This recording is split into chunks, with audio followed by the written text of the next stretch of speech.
Welcome to Top 10 Archive. Silent, hidden, and maybe even a little romantic? Welcome to the world of snipers, among the most feared soldiers in modern war. In this installment, we count down the deadliest snipers in history, and boy are these snipers deadly, some counting hundreds of kills in less than a year. That's impressive, and possibly a little disturbing. Number 10. Shang Daofang. Shang Daofang is China's most celebrated marksman, having scored, depending on the source, between 71 and 214 kills during his tour of service in the Korean War, using just his rifle's iron sights. The impressive thing here is that Shang reportedly scored those kills in just 32 days. Shang's achievement came amid a struggle between Chinese and United Nations forces for control of a strategic hill. The battle occurred in the final months of the Korean War, with the UN making a last-ditch effort to secure the area from communist forces. Shang, a member of the 214th Regiment of the People's Liberation Army, was tasked with holding the hill, which he did in incredible fashion, picking off the attacking UN troops en masse. Shang helped keep the hill as part of North Korea, solidifying him as one of history's most deadly snipers. Number 9. Chris Kyle.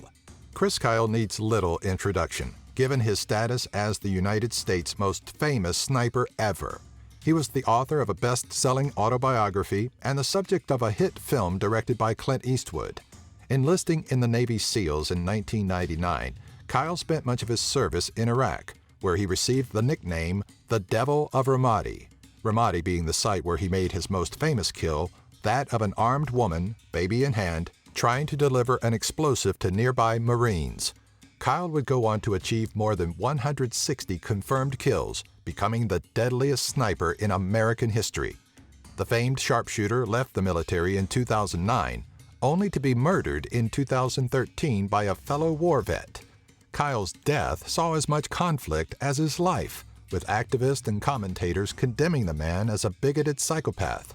To add more fecal to the fan, former wrestler and noted conspiracy theorist Jesse Ventura sued the Kyle family for libel, winning nearly $2 million in 2014. Number 8. William Singh. William Billy Singh was an Australian sniper who served during the carnage that was World War I.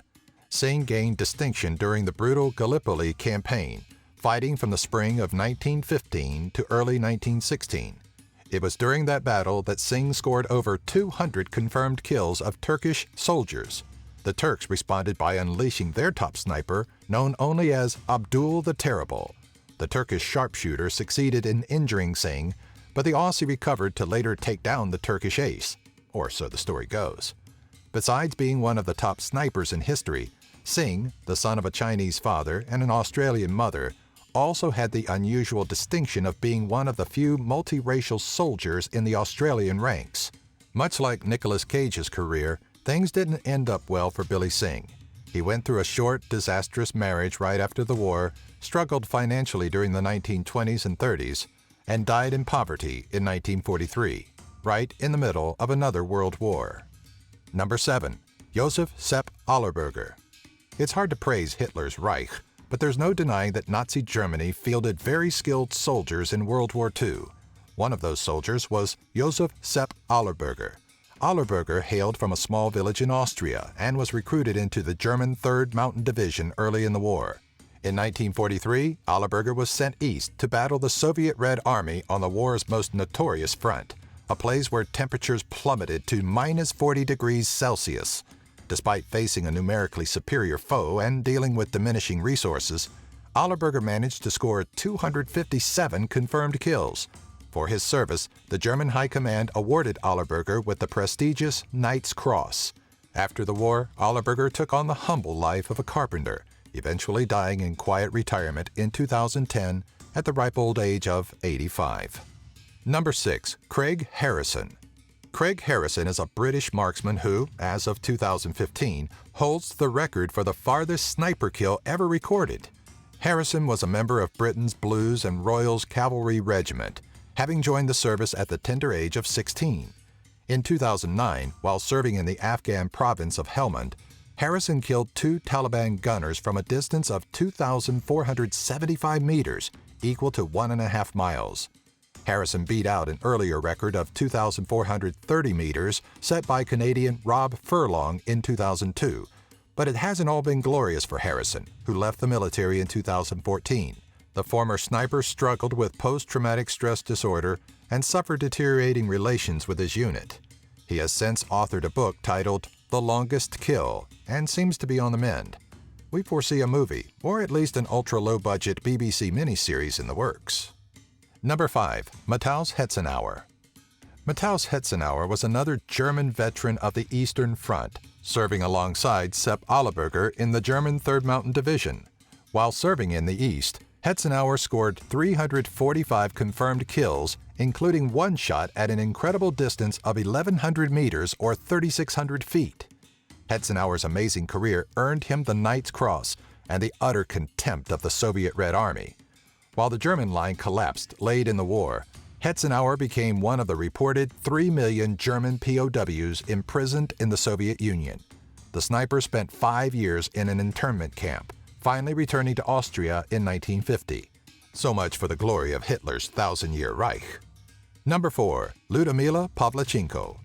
It's estimated that almost 1 million women served in the Red Army during World War II. Many of them became fearsome, decorated soldiers. Lyudmila Pavlichenko was one of those soldiers, becoming the Red Army's top female sniper with 309 kills. Much of that kill count came during the epic battles for the Ukrainian port cities of Odessa and Sevastopol. Pavlichenko became a wartime heroine and something of an international celebrity, nicknamed Lady Death by the Western media. She toured the United States as a goodwill ambassador, even becoming friends with First Lady Eleanor Roosevelt. Behind the charm lay a fearsome woman who, at one point, criticized a fellow sniper for putting a dying German out of his misery, claiming the enemy did not deserve the convenience of a quick death.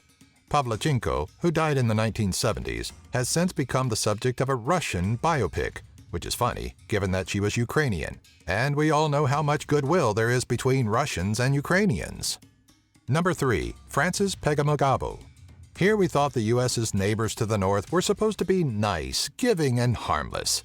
That's clearly not the case with Francis Pegamogabo, a Canadian soldier of indigenous descent who became the country's deadliest sniper. A member of the Ojibwe in Ontario, Pegamogabo enlisted during World War I, eventually deploying with the 1st Canadian Division and arriving in France in early 1915. Talk about going into the maelstrom. Pegamogabo fought in the Western Front's most gruesome battles, including Ypres, the Somme, and Passchendaele, ending the war with an impressive 378 kills. After the war, Pegamogabo went on to become a local chief and an activist for Canada's indigenous population. Not bad for a man who killed the equivalent of an infantry battalion. He must have obtained all of his training from killing all of those bears. Number 2. Ivan Sidorenko.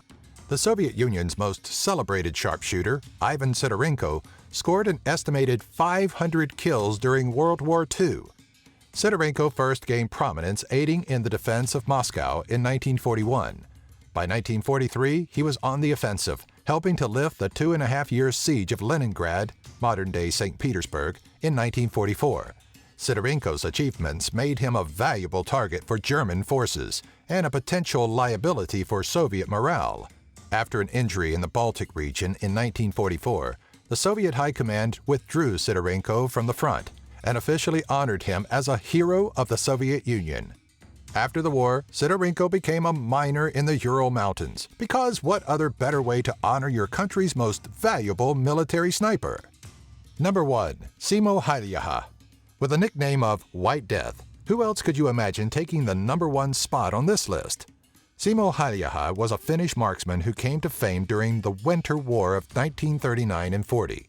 In this war, Soviet forces invaded Finland in an effort to seize some disputed territory. The Soviet army expected a quick and easy victory, but instead found a skilled and dedicated adversary in the Finns. Simo Häijälä may not have the household name status of Chris Kyle, but he probably should, with a confirmed total of 505 kills, though some historians contend that number being closer to 550. That's an impressive feat. But keep this in mind. Häijälä scored those kills without the use of a scope and within a period of only 100 days. Haliaha's service ended when he was injured by enemy fire in the spring of 1940. The bullet left him partially disfigured, requiring years of recuperation. While his military service was cut short, Haliaha went on to live a long and happy life, dying in 2002 at the age of 96. Have you ever heard of any of the snipers on this list? Have you ever thought about being a sniper? Do you have an idea for a future Top 10 video? Let us know in the comments section below. Be sure to follow us on Twitter, Facebook, and our website, top10archive.net. If you enjoyed this video, please give it a thumbs up and share it with all of your friends.